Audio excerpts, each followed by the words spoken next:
requires a lot of energy.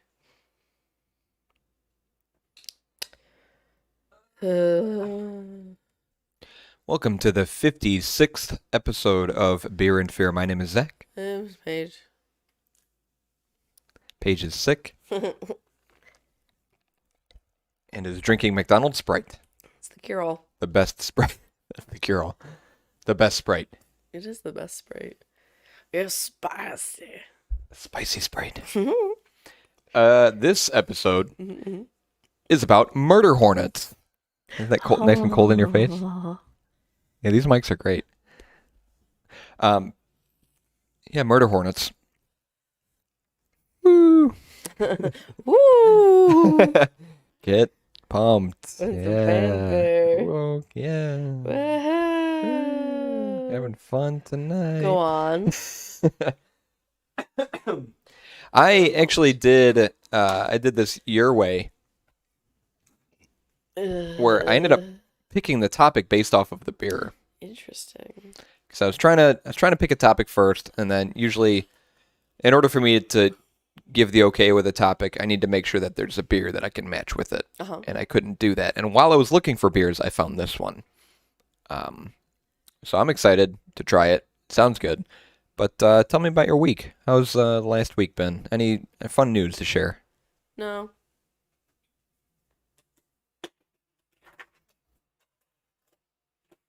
Making a lot of noise over there. You the noise police? I don't have anything to share. Nothing. Same old, same old. I just was sick.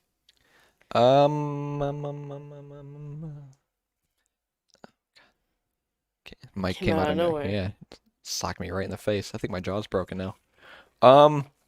I did some fun stuff today. I can't really think of. I think I worked most of the week. Nothing special, but I did something today, and you're not allowed to say the thing that I made.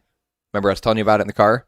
Oh. Don't say it on the podcast because it's going to be for Christmas, and some people listen to this. You know, if you want to believe that. So I'm gonna bring it out. You could take a little sip, a sorbito, and but don't say what it is. Okay. Just let me know what you think. Wouldn't it be obvious what it is if people saw the video? No one watches. You don't know.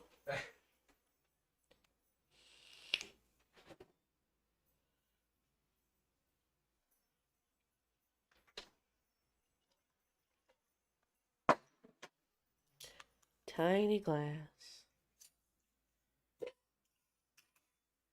A baby glass. That's too much. Oh, do that again. I will sample whatever you don't end up Whoa! finishing. It's got stuff going on. That smells very strongly. It's good. I like how it turned out. I might tweak it a little bit, but Am I gonna regret this? no, you don't. I mean, you could drink as much as you want. If one sorbito is all you need.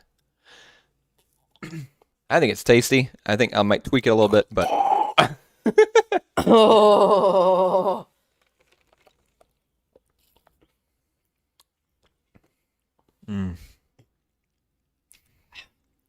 It's good. It's good.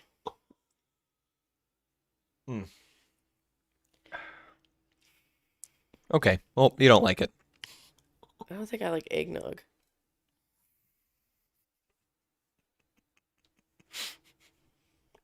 We'll censor that out. Yeah, that's okay.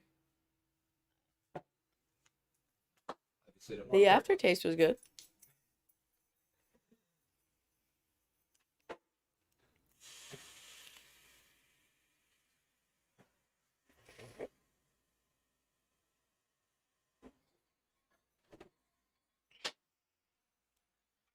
I got some macarons too. What is that, bourbon? There's some in there. That's why. I got some macarons too. If you wanted macarons, Ali got them, and they look delicious. From where? From a fancy store. Oh. fancy supermarket, so they're better than the 7-Eleven ones. Those were good. They were good. And besides the thing that I made that Paige doesn't like, I apologize. My reaction was very instinctual. We are both, by the time you listen to this, it'll be over already, but we're going to see Warren Peach. He's going to perform his No, it's cold. his new album. I guess. Yeah, album EP live on Friday the 8th. So we're looking forward to that tomorrow. That'll be a fun thing to do. But Warren Peach is going to be playing our live music at our live show on Friday, October 29th at Center Stage Theater at 7 p.m. Tickets are $5 on our website. Click on events, and everything's right there. Uh-huh. But it should be fun. I'm looking forward to seeing him perform. Be some good shit. That's all I got to share. Let's get into the beer.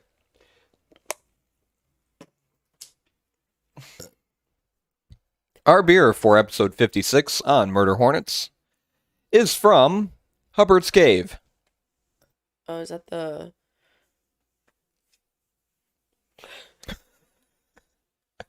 The boxing company? Fruit punch? No, that's Maplewood. Is that... You picked Hubbard's Cave for a bonus episode. Mm-hmm. What was it? It's peanut butter s'more. Oh, that was gross. I thought you liked peanut butter s'more. No. No? Well, Hubbard's Cave, we did peanut butter s'more on our bonus episode, but we haven't done them for our main episode yet. They're at 6343 West Grosse Point Road in Niles, Illinois, 60714. We've had Hubbard's Cave, one of our bonus episodes. Hubbard's Cave is actually an addition to Un Année. It's French. Un Année. Their main brewery. Un Année is their main brewery. So I'm going to talk about Un Année first. It's an independent craft brewery.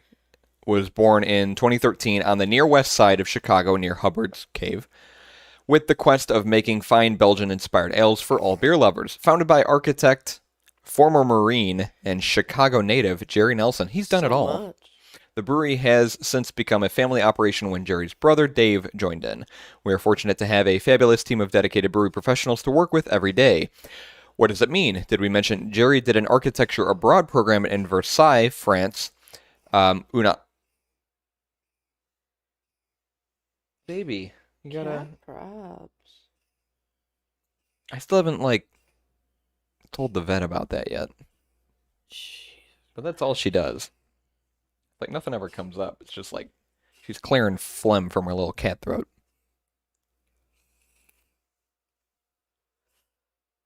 It's like she's sneezing. I just want to comment on you saying cat throat. When I was saying that I'm clearing my throat, I don't say, hold on, I gotta clear my human throat. Yeah, no, because a throat is a throat. But that is a cat throat. Okay. She's all better.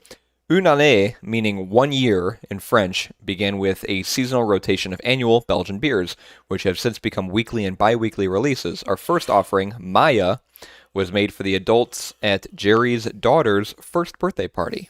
Une année. Une année has expanded its offerings over the years with an emphasis on fruited and unfruited American wild ales. In 2017, the brewery moved to neighboring Chicago suburb Niles, Illinois, and expanded to include a tap room. In 2020, just as a global pandemic started, the tap room was moved to our current space with the addition of a kitchen specializing in barbecue. The new brewery allows everyone to get home more frequently for quality time with the kids. The working brewery in the background lends a hand to creating a laid-back atmosphere where you can sit back and enjoy some of your favorite craft beers on tap. The new, bigger tap room and brewery in Niles, but across the street from Chicago. Some of the English in here is a little weird. I'm having a hard time focusing, I'm sorry. It's okay, I just copy and pasted. And now Hubbard's Cave. In 2015, Hubbard's Cave was developed as an alternative to our Belgian-style ales, producing American-style ales, primarily Imperial Stouts, and Hubbard's Cave signature fresh IIPAs, Imperial IPAs. Hubbard's Cave is a refreshing addition to the Une Année family, named after the Chicago Hubbard Street traffic tunnel on Interstate 9094, next to where the brewery was born. Hubbard's Cave has quickly grown to produce some of our most popular offerings. So I feel like Hubbard's Cave is like more popular than Unane. You'll find more Hubbard's Cave stuff in stores. Our beer is called Milk of the Murder Hornet. That's funny. Milk, more specifically, Milk of the Murder Hornet Pina Colada. Interesting. Mm-hmm. It is a milkshake Imperial IPA with lactose, coconut, and pineapple. So it's fruited like a pina colada. Ah. Not a whole lot else that I could find on this beer. Milk of the Murder Hornet has been released with many different varieties, including strawberry, peach, passion fruit, guava, and passion fruit, mango, pineapple, raspberry, blueberry, blackberry, and the one we're trying now. I'm definitely not going to be home by 10. We'll get you home as early as we can. I'm going to be so sleepy. This is an Imperial Milkshake IPA. We've had a Milkshake IPA before, as well as a Tart Shake IPA. And we've talked about what makes them what they are. Milkshake IPAs are a unique spin on New England or hazy IPAs, introducing lactose to create a milky, creamy mouthfeel. Geekity. The Milkshake IPA combines two of humanity's finest achievements, milkshakes and beer. Can't argue with that. And while this style is new, it's based on a decades-old dream. Just check out this quote from 1945. If a man ordered a beer milkshake, he thought, he'd better do it in a town where he wasn't known. But then a man with a beard ordering a beer milkshake in a town where he wasn't known, they might call the police. I don't get it. I don't get that either. That's from Cannery Row by John Steinbeck, and is perhaps the first ever reference to a beer milkshake. Fortunately, things have changed since the 40s. Beards Is that are the guy who wrote Grapes of Wrath? Cannery Row by John Steinbeck? I have no idea. Look it up. Fortunately, things have changed since the 40s. Beards are no longer considered a sign of moral decay, and breweries all over the country are making beer milkshakes in the form of milkshake IPAs. Okay, so that... Yeah, I was right. It is the guy that wrote Grapes of Oh, look at you, Miss Literate. Wrath. Illiterate. But it shed some light on that. Apparently, beards were a sign of moral decay. So if you saw someone with a beard ordering a beer milkshake, they might call the police. Oh, okay, I get it. This is 8.5% ABV, unknown IBU or SRM, and it doesn't have a page on Beer Advocate. Why would beards be considered moral decay? Back in the 40s, I don't think beards were very popular. Beards were like a sign of homelessness, and everyone was clean shaven back then, or they had mustaches. Interesting. Yeah, I'm gonna get the beer Okay. before you pass out. I'm gonna.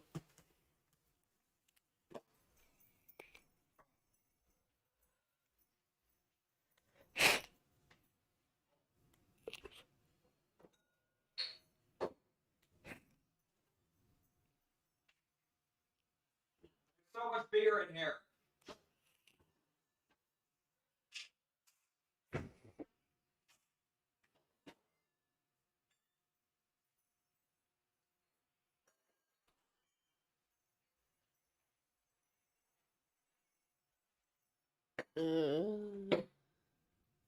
You sure you don't want to prairie oyster? I'm good. It sounds really repulsive. I should drink one right now. Wake me up. Their cans are very boring. They're very simple. It's a Murder Hornet, and it says Pina Colada in front of it. Vanilla beans, pineapple, coconut. With the lime. With the lactose. With the lactose.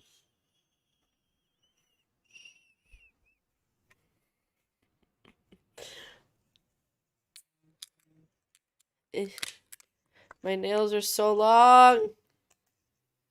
Help. Right in the crotch. That is the safety zone. Ooh. Open. Ugh, I wanted that not to happen. Oh, I can smell it all the way over here. Yeah.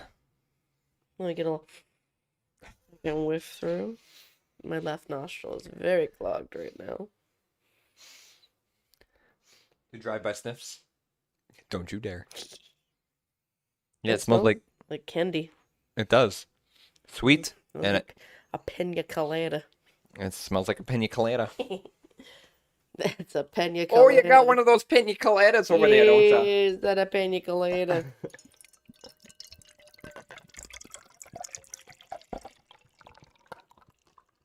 God, we got some good beer pour sounds. You're right, we do. It smells amazing. You smell amazing. Oh. Ah. Oh, that's my face.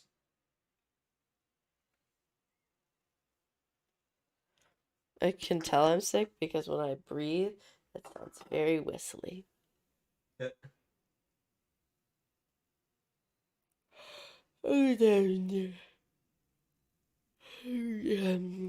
Oh yeah, I created an Untapped account for us. Oh. Um, so bear with me while I log into that and post that we're drinking this. Untapped. Well, they probably have an app.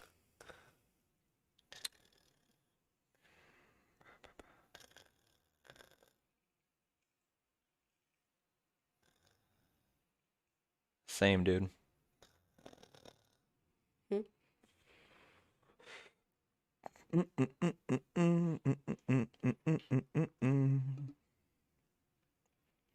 Oh, son of a bitch. Stop. Twat.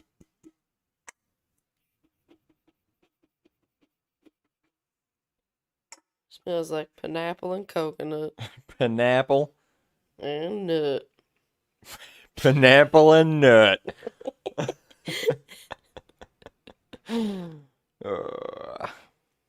How do I... Figure it out, pony boy. Hey, don't call me a pony boy. I'm sorry, what does that even mean? Pony boy.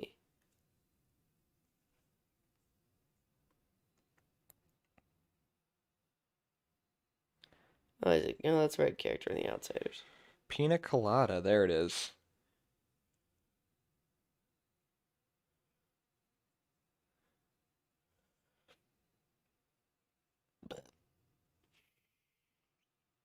Add that killer picture we just took. Urban Dictionary says pony boy is a man who makes the world a better place and looks good while doing it. So you're fucking welcome. Oh, thanks. It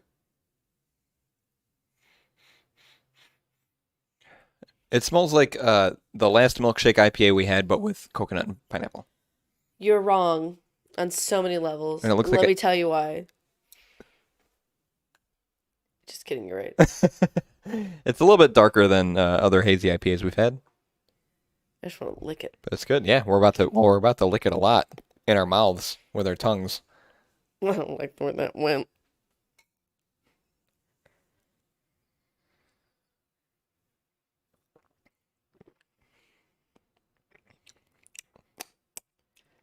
It's a very weird aftertaste.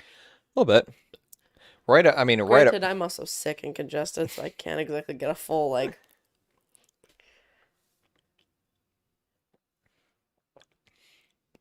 It sort of attacks your tongue with sweet. It hurts my throat. Oh.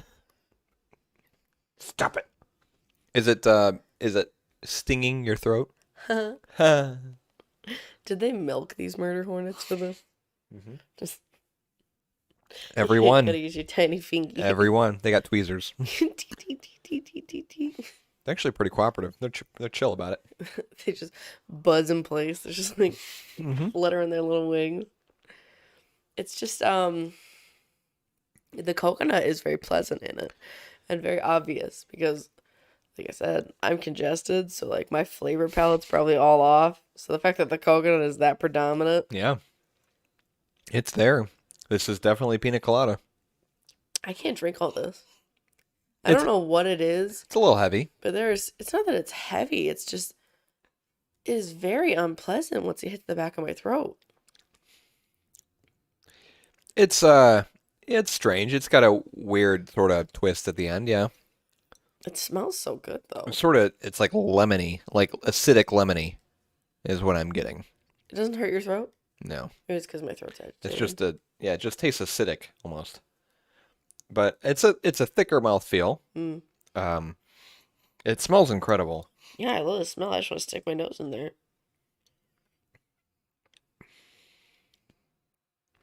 It's tasty. Yeah. Oh, the burp is nice. Yeah, I can't drink any more of this. Burp is you get the pineapple in the burp.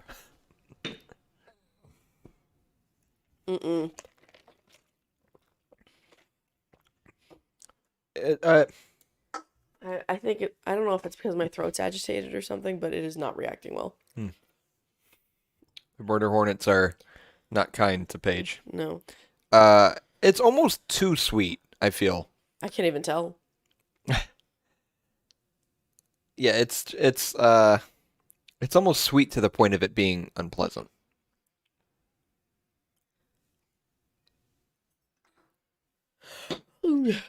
But it's still a really good milkshake IPA. I guess this is how Untapped works. We give it no rating out of 5 stars. Where would you put it? A 3. I was going to say a 4. We'll make this a 3.5.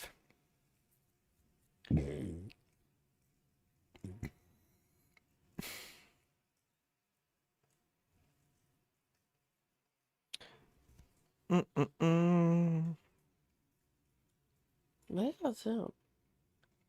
Someone's rolling something outside. It's very annoying.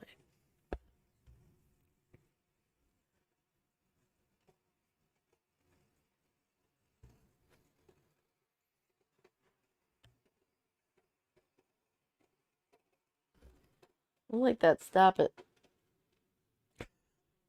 God, rude.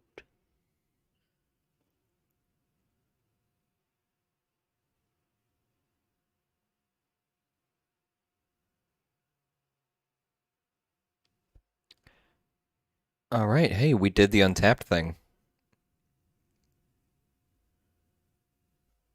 Hell yeah, Beer and Fear is drinking milk of the Murder Hornet Pina Colada by Hubbard's Cave at Untapped at home.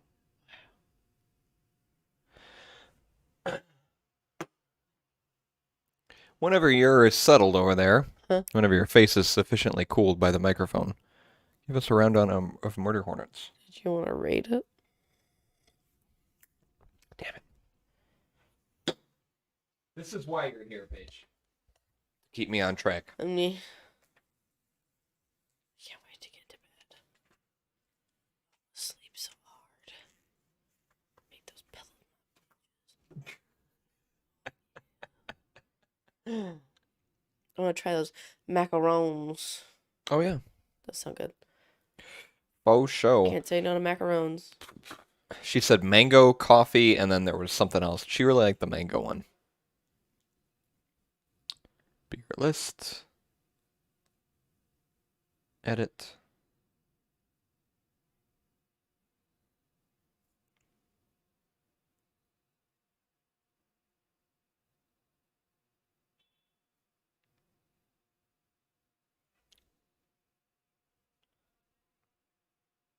Do you want me to read these? Yeah. You have Party Pillow at a 5. Party pillow. Party Pillow, number 51, the Hefeweizen. Oh wow, that really fucking one. Yep. Party Pillow is a 5. Colliding Worlds is 6. No. Chili Water is 6. Colliding Worlds is 7. Four Chord Wonder an 8. And Brewers Reserve Bourbon Barrel Scotch Ale a 9.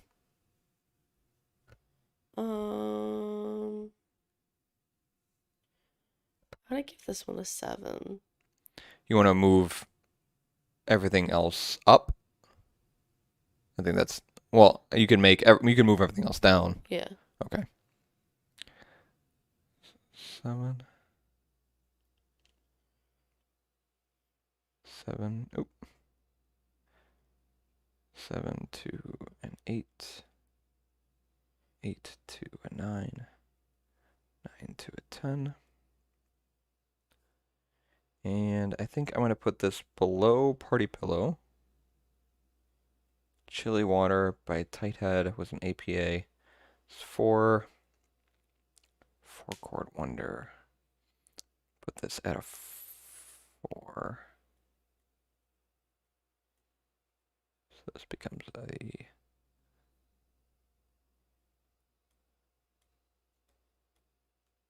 4, a 3. 3 at 2. 4.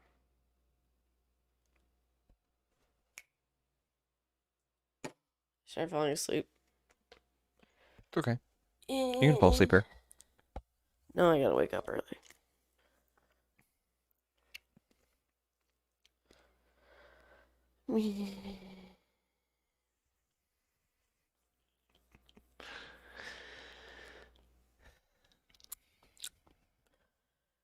The Asian giant hornet. I'm so is the world's largest hornet. It is native to temperate and tropical East Asia, South Asia, mainland Southeast Asia, and parts of the Russian Far East. It is also found in the Pacific Northwest of North America in late 2019, with a few more additional sightings in 2020 and nests found in 2021, prompting concerns that it could become an invasive species. Their stingers look very painful. Yeah, they're pretty big. There was a TikTok of somebody giving tequila to a giant hornet. It was very funny. Why? What did the hornet do? Drank it, And then it was drunk? just flew away. It just flew away. Yeah, it didn't even go after the lime the guy was holding. I'm like, come Wow. on, that's not how you take a shot. That's not, no. Embarrassing. Asian giant hornets Mm-hmm. prefer to live in low mountains and forests, while almost completely avoiding plains and high altitude climates. They create nests by digging, co-opting pre-existing tunnels dug by rodents, or occupying spaces near rotted pine roots.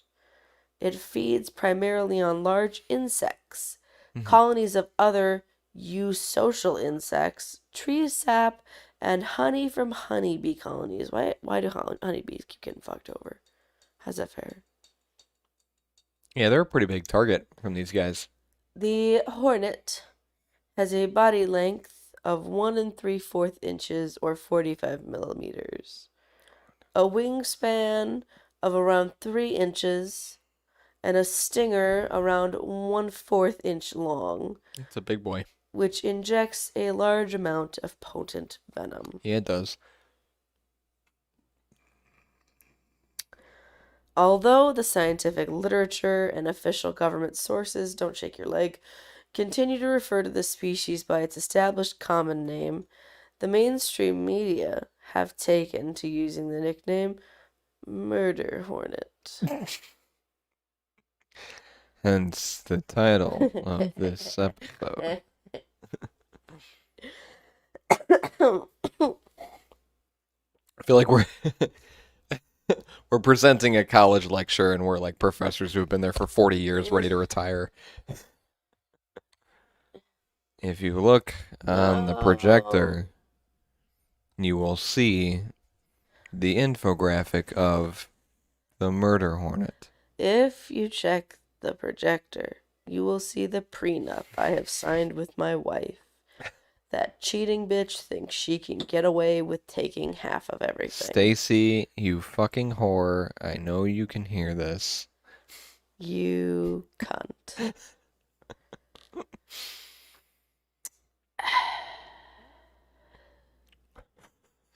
V.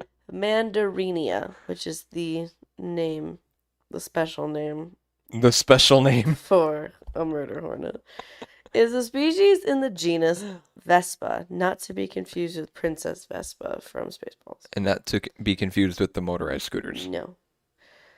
It... Oh my god. Where was it? It comprises of all true hornets, along with 7 other species. Yeah, it does. As of 2012, 3 subspecies were recognized: VM mandarinia, VM magnifica, Magnifica. and VM nobilis. The former subspecies, referred to as VM japonica, I guess from Japan, has not been considered valid since 1997. I I hurt.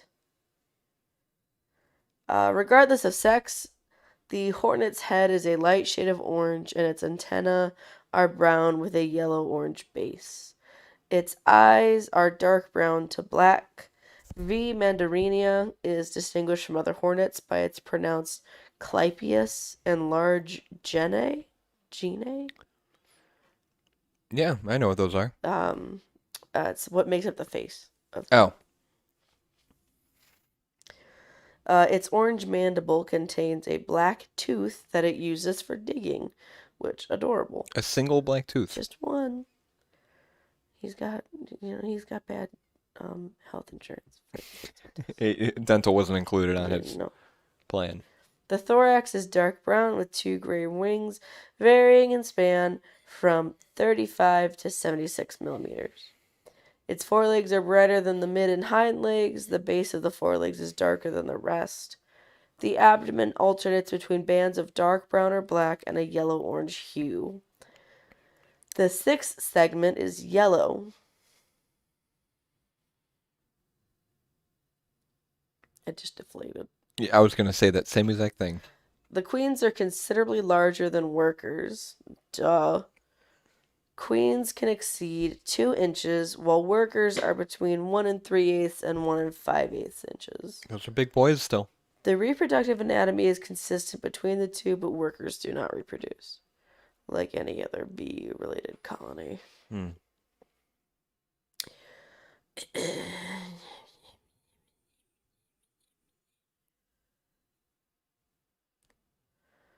I guess, I'll go into that. V. mandarinia nests in low mountain foothills and lowland forest. As a particularly dominant species, no efforts are directed toward conserving V. mandarinia or its habitats, as they are common in areas of low human disturbance. Unlike other species of Vespa, V. mandarinia also almost exclusively inhabits subterranean nests. In a study of 31 nests, 25 were found around rotten pine roots, and another study found only 9 of 56 nests above ground. Additionally, rodents, snakes, or other burrowing animals previously made some of the tunnels. Mm-hmm. The depth of these nests was between 2 and 24 inches. The entrance at the ground surface varies in length from 1 to 24 inches, either horizontally inclined or vertically. The queens that found the nest prefer narrow cavities. As queens do. Yeah, all the time. I don't want to keep talking. You cover as little or as much as you'd like. Get into the basics. All of these people listening, they can do their own research on murder hornets. Just look it up on Wikipedia. The stinger of the Asian giant hornet is about 1/4 inch long, which is about that 4.5 millimeters. Yeah, longer than that of a honeybee. This is a big old bee butt. That's a big old bee butt. The stinger injects an especially potent venom that contains, like many bee and wasp venoms, do words for me. Words. Cytoclotic. Why does this smell like poop? A cytolytic peptid. Oh. And a peptid, Are you sure it's not a catalytic converter? is science. It is. Yeah. It sounds very my brain don't work right. Cytolytic peptid. Yeah, you look it up and tell them what it means. We know what those are. We don't need to. I don't know. It damages tissue by stimulating phospholipase something action. It's getting very sciencey. It's too much. I know work. The bee butt enters Sting. Skin and Hurt. very much ouch. It hurt. And skin bad. Yeah. Moving on. Masato Ono, an entomologist at Tamagawa University, described the sensation of being stung as feeling like a hot nail being driven into my leg. Besides using their stingers to inject venom, Asian giant hornets are apparently able to spray venom into a person's eyes Whoa! under certain circumstances. Like a frickin' squid. Interesting. The venom contains a neurotoxin called mandarotoxin. While a single wasp cannot inject a lethal dose, multiple stings can be lethal even to people who are not allergic. If the dose is sufficient. But allergy to the venom greatly increases the risk of death. Of course. Tests involving mice found that the venom falls short of being the most lethal of all wasp venom.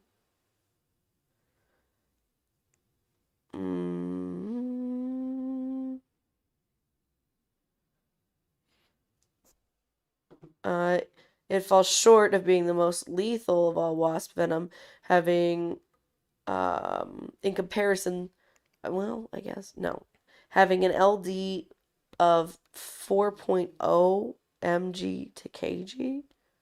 I gotta look up it. An LD, like lethal dose of 4 milligrams to kilograms? 4 milligrams of the venom to kilograms of your body, I'm assuming. The deadliest by weight belongs to V. luctuosa at 1.6 milligrams to kilogram. And that's another murder hornet in Vespa?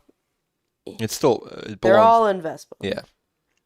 But it is a species of hornet that's from the Philippines. All right.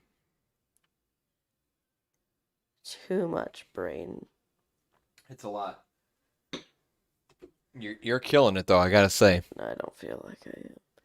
Since 2001, the yearly human death toll caused by stings of bees, wasps, and hornets in Japan has been ranging between 12 and 26. Since this number also includes deaths caused by bees, wasps, and other hornet species, the number of deaths caused by Asian giant hornets is likely to be much lower. Advice in China is that people stung more than 10 times should seek medical help. Oh, wow. Really? That's a good idea. And require emergency treatment for more than 30 stings. The stings can cause kidney failure. In 2013, stings by Asian giant hornets killed 41 people and injured more than 1,600 people in China. One source claims that most people who sought medical attention for a sting entered anaphylaxis before or during the medical session, and that deaths from envenomation are primarily related to anaphylactic shock or cardiac arrest. It's gnarly. You're gnarly. Oh, thanks.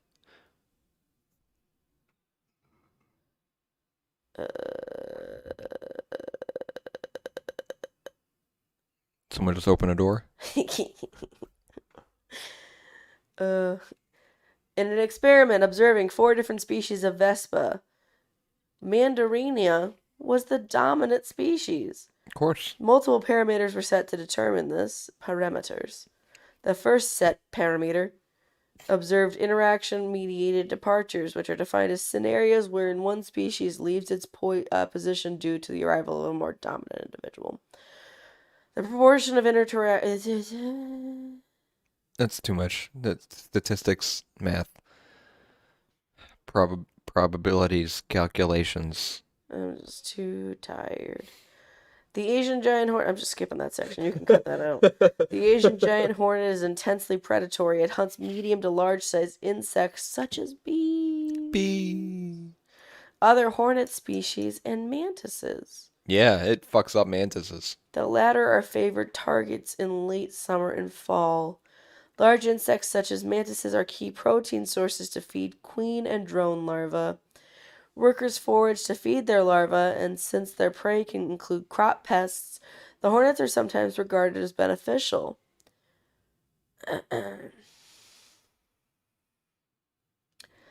This hornet often attacks both colonies of other Vespa species.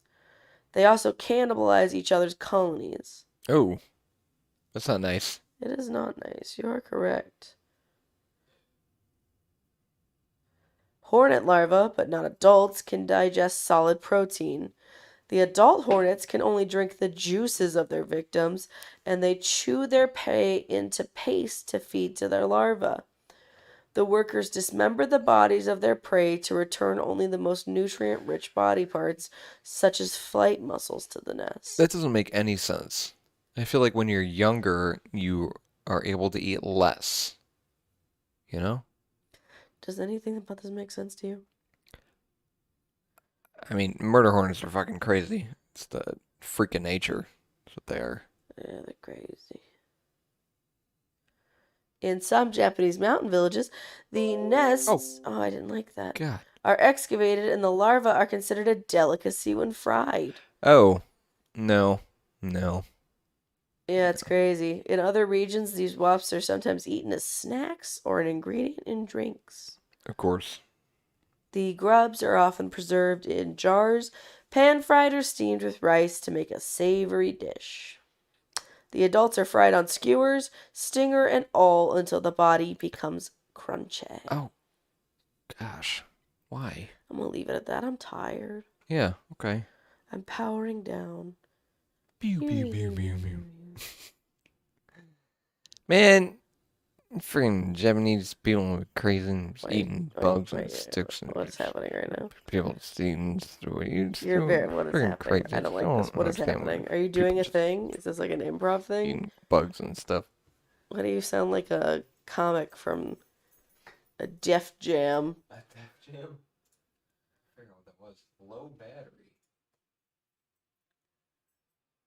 What do you mean low battery? It should be charging. Allison just texted me again. Why? And then she texted me when I got here. I didn't respond. And then she texted me again a little bit ago.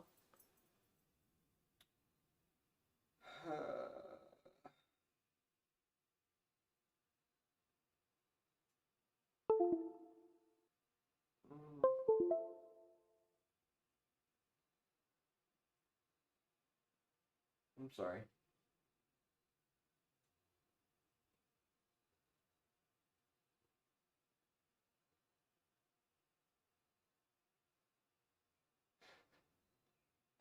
What? You doing alright over there? I'm sleepy. Alright. Make my section quick. Oh, Jesus. I'm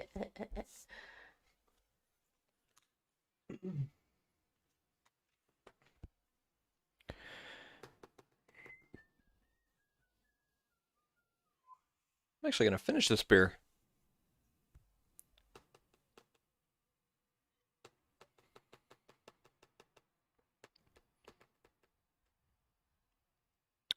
Doing okay? Doing alright over there? No. Yeah, you're fine.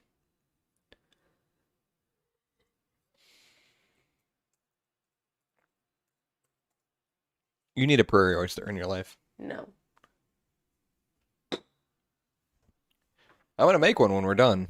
And one of us is going to drink it. That'll be you.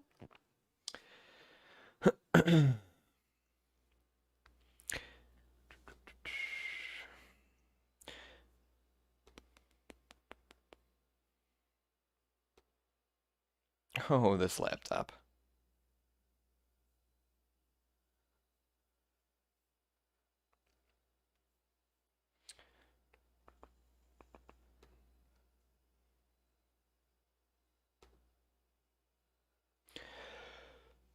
The fuck?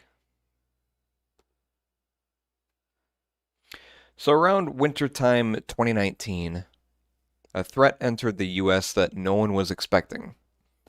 It came to us from another country, shocking everyone, and no one could anticipate the permanent effect it would have on all of us. Huge invasive bee-killing hornets turn up in Washington state. Washington state authorities say an Asian giant hornet has turned up near the Canadian border, carrying it with the potential for a powerful and painful sting, and a potential threat to honeybees. These adult hornets are nearly 2 inches long, with large yellow heads. Washington state health and agriculture officials ask people near the northern town of Blaine to be on the lookout for the invasive species. Quote, although it is not typically aggressive towards humans, this unwelcome pest can inflict a powerful sting and also represents a threat to honeybees, for which they have a voracious appetite, the Washington State Department of Agriculture said in a pest alert issued Thursday. The department said the hornets are usually dormant in the winter months and are most common from July through October. Officials said they can quickly destroy honeybee hives. Officials in British Columbia discovered an Asian giant hornet colony there in August and destroyed it. Washington agricultural officials say they are preparing traps to monitor for more of the giant hornets. What would a giant hornet trap look like?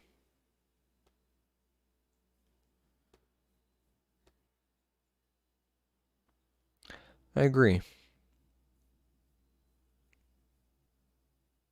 I don't think it would have that much venom on it to kill them. I mean, I see where you're coming from, Paige, but yeah, it might be electric too. It might like zap them like a bug light, you know. I told you I was having a hard time focusing. There's another quick article detailing the hornets from Spokane, Washington. The world's largest hornet, a 2-inch killer dubbed the Murder Hornet with an appetite for honeybees, has been found in Washington state, where entomologists were making plans to wipe it out. The giant Asian insect with a sting that could be fatal to some humans is just now starting to emerge from winter hibernation. Quote, they're like something out of a monster cartoon with this huge yellow-orange face, said Susan Kobe, a bee breeder at Washington State University. Quote, it's a shockingly large hornet, said Todd Murray, a WSU Extension entomologist and invasive species specialist. Quote, it's a health hazard and more importantly a significant predator of honeybees. The hornet was sighted for the first time in the U.S. last December. This was early 2020. When the State Department of Agriculture verified 2 reports near Blaine, Washington, close to the Canadian border. It's always Canada. Always Canada. It also received 2 probable but unconfirmed reports from sites in Custer, Washington, south of Blaine. The hornet can sting through most beekeeper suits, deliver nearly 7 times the amount of venom as a honeybee, and sting multiple times, the department said, adding that it ordered special reinforced suits from China. The university said it isn't known how or where the hornets arrived in North America. It normally lives in the forests and low mountains of eastern and southeast Asia and feeds on large insects, including wasps and bees. It was dubbed the Murder Hornet in Japan, where it is known to kill people. The hornet's life cycle begins in April when queens emerge from hibernation, feed on plant sap and fruit, and look for underground dens to build their nests. Hornets are most destructive in the late summer and early fall. Like a marauding enemy, they attack honeybee hives, killing adult bees and devouring larvae and pupae. Pupae? Y'all ready to pupae? Their stings are big and painful, with a potent neurotoxin. Multiple stings can kill humans, even if they are not allergic, like you said.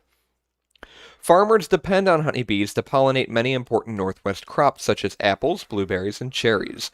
With the threat from giant hornets, quote, beekeepers may be reluctant to bring their hives here, said Island County Extension scientist Tim Lawrence. An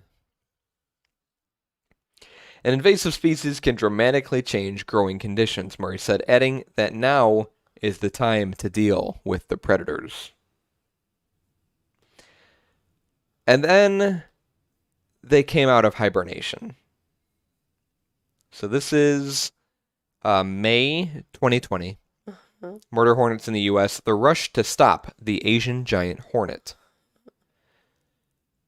In his decades of beekeeping, Ted McFall had never seen anything like it. As he pulled his truck up to check on a group of hives near Custer, Washington in November, he could spot from the window a mess of bee carcasses on the ground. As he looked closer, he saw a pile of dead members of the colony in front of a hive and more carnage inside. Thousands and thousands of bees with their heads torn from their bodies, and no sign of a culprit.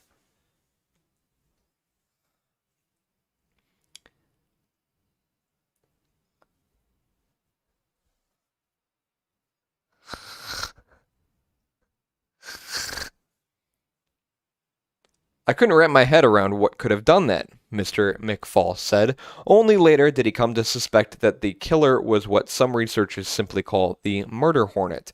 With queens that can grow up to 2 inches long, Asian giant hornets can use mandibles shaped like spike-shark fins to wipe out a honeybee hive in a matter of hours, decapitating the bees and flying away with the thoraxes to feed their young.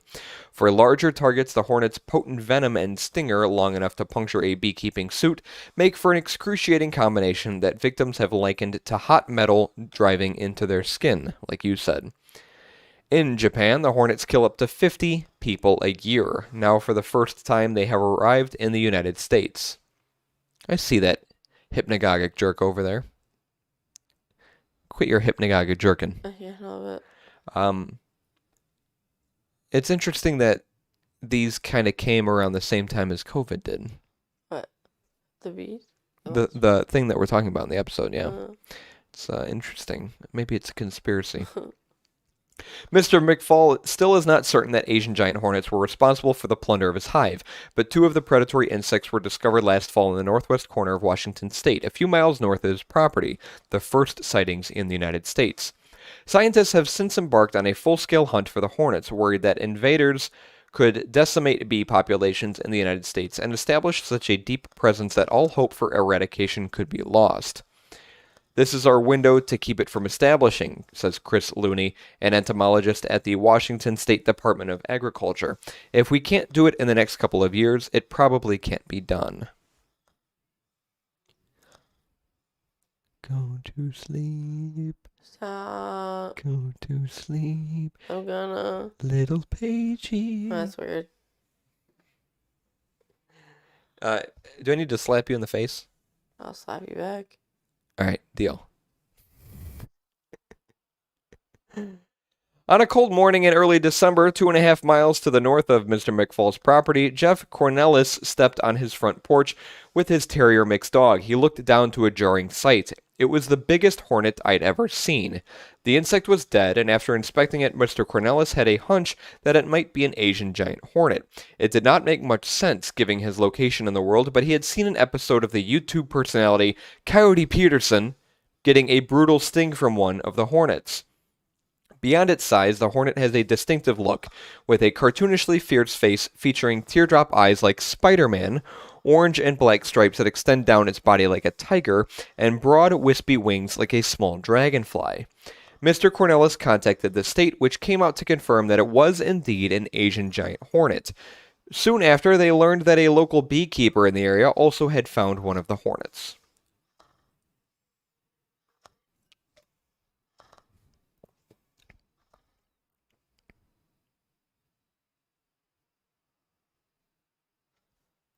Just a few more minutes. Okay. That's all you have to stay awake for. It's hard. Look up with your eyes. Like, look straight up, as far up as you can. Yeah. Dr. Looney said it was immediately clear that the state faced a serious problem, but with only 2 insects in hand and winter coming on, it was nearly impossible to determine how much of the hornet had already made itself at home. Over the winter, state agriculture biologists and local beekeepers got to work preparing for the coming season. Ruthie Danielson, a beekeeper who had helped organize her peers to combat the hornet, unfurled a map across the hood of her vehicle, noting the places across Wadham County where beekeepers have placed traps. Quote, most people are scared to get stung by them, Miss Danielson said. We're scared that they are going to totally destroy our hives.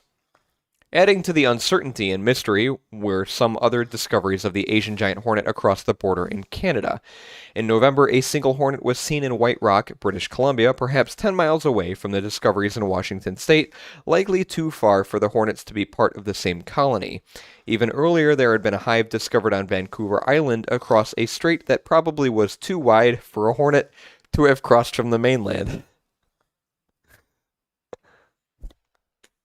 Ow. I don't like that. That hurt. Crews were unable to track down the hive on Vancouver Island. Conrad Berube, a beekeeper and entomologist in the town of Nanaimo, was assigned to exterminate it. He set out at night when the hornets would be in their nest. He put on shorts and thick sweatpants, then his bee suit. He donned Kevlar braces on his ankles and wrists. But as he approached the hive, he said the rustling of the brush and the shine of his flashlight awakened the colony. Before he had a chance to douse the nest with carbon dioxide, he felt the first searing stabs in his leg, through the bee suit and underlying sweatpants. It was like having red-hot thumbtacks being driven into my flesh, he said. He ended up getting stung at least 7 times, some of the stings drawing blood. Junichi Takahashi, a researcher at Kyoto Sangyo University in Japan, said the species has earned the Murder Hornet nickname there because its aggressive group attacks can expose victims to doses of toxic venom equivalent to that of a venomous snake. A series of stings can be fatal. The night he got stung, Mr. Barube still managed to eliminate the nest and collect samples. What a badass. But the next day his legs were aching as if he had the flu. Of the thousands of times he had been stung in his lifetime of work, he said, the Asian giant hornet stings were the most painful. After collecting the hornet in the Blaine area, state officials took off part of a leg and shipped it to an expert in Japan. A sample from the Naemo nest was sent as well. A genetic examination concluded over the past few weeks determined that the nest in Nanaimo and the hornet near Blaine were not connected, said Talissa Wilson, a state pest biologist, meaning there had probably been at least 2 different introductions in the region. Dr. Looney went out on a recent day in Blaine carrying clear jugs that had been made into makeshift traps. Typical wasp and bee traps available for purchase have holes too small for the Asian giant hornet. He filled some with orange juice mixed with rice wine. Others had kefir mixed with water or kefir. And a third batch was filled with some experimental lures, all with the hope of catching a queen emerging to look for a place to build a nest. He hung them from trees, geotagging each location with his phone. In a region with extensive wooded habitats for hornets to establish homes, the task of finding and eliminating them is daunting. How to find dens that may be hidden underground, and where to look, given that one of the queens can fly many miles a day at speeds of up to 20 miles per hour. The miles of wooded landscapes and mild wet climate of western Washington state make for an ideal location for the hornets to spread. In the coming months, Mr. Looney said, he and others plan to place hundreds more traps. State officials have mapped out the plan and a grid, starting in Blaine and moving outward. The buzz of activity... Get it?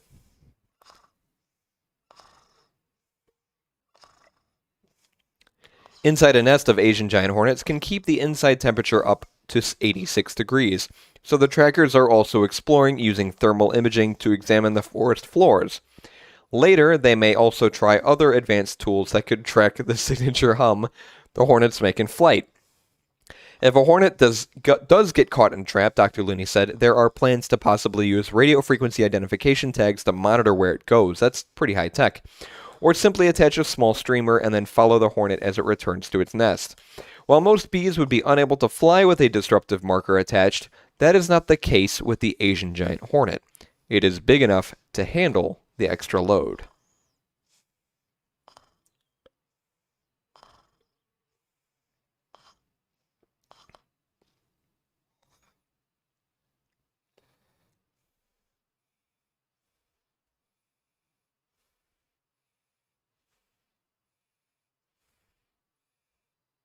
What'd you think of the beer, Paige?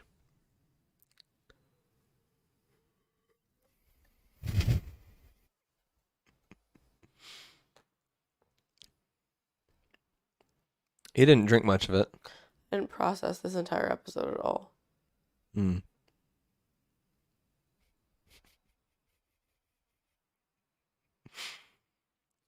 Hey, you fell asleep. I'm tired. Yeah. Try looking around children all day. They're not your children. They all want to be picked up. They all want to play rocket ship. Rocket ship. I have no idea what you said. I can repeat it. I'm going to go over it again. I think you should. I got no clue. You can listen back to the episode. And hear me snoring? Yep. Cut that out. Nope. You need to cut that out right now. What'd you think? I like the attempt. I think I'd like it better if I didn't have, fucked up taste buds right now, but it's just very, aggressive. on my taste buds on the back of my throat. Uh, the coconut was good though. How you down that whole thing? Okay, I'm gonna go back to sleep now. I didn't know you liked pina colada. Yeah, it's a milkshake IPA, but it's got such an intense sweetness to it. I mean, pina colada in and of itself is very sweet, so I'm not surprised. Coconut's very predominant. The pina colada smell is there in the smell, obviously, but you get more coconut than pineapple in the taste. It just gets to a point where it's maybe a little overly sweet. They did make other versions of this beer, different flavors. I'd like to try some of the other ones, but they're old and retired and they're not making them anymore. And whatever the original milk of the Murder Hornet was, I don't know if there ever was an original that wasn't flavored. It'd be interesting to try that too without the extra pina colada flavor. But milkshake IPAs are delicious. We're both big fans of hazy IPAs. And it's obvious that with the addition of lactose and milk sugar, it kind of ups it a little bit, adds a little oomph to it. They're enjoyable. This one, maybe a little too sweet for my liking, but tasty. Wouldn't you agree? All right. She gave the thumbs up. beerandfearcast.com is our website. You can go to our events page, beerandfearcast.com/events, to purchase tickets for our live show. We're going to be doing a podcast live on Friday, Jazz Hands, on Friday, October 29th at 7 p.m. at Center Stage Theater in Naperville. We've got the live podcast show, a showing of Young Frankenstein, live music, and your ticket includes a 12-ounce can of the beer that we're trying on the episode as well. $5. Halloween weekend. I couldn't think of anything better to do on a Friday night, honestly. And we'll both be conscious for the episode the entire time. We promise. We'll be 100% conscious and talking for the episode. But in the meantime, follow us on our socials: Facebook, Twitter, Instagram, Reddit, and TikTok, where we've got updates on our new episodes that get released every Wednesday at noon. And then beerandfearcast@gmail.com is our email, or go to our website, beerandfearcast.com. Click on the About page. There's a contact form you can fill out. Send us whatever messages you want. If you want to send Paige a wake-up message or a wake-up email, you can do so there as well. Make the subject Paige Wake Up, and in the body of the email write Paige Wake Up. And send it, and she will wake up.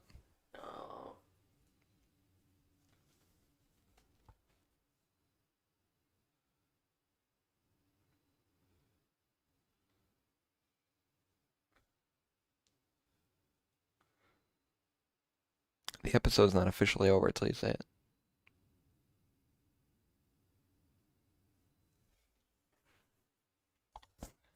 Have a good night. Have a good day. Whatever. I don't remember.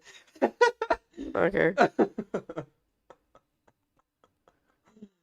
I'm tired. Tip your waitresses. Whatever.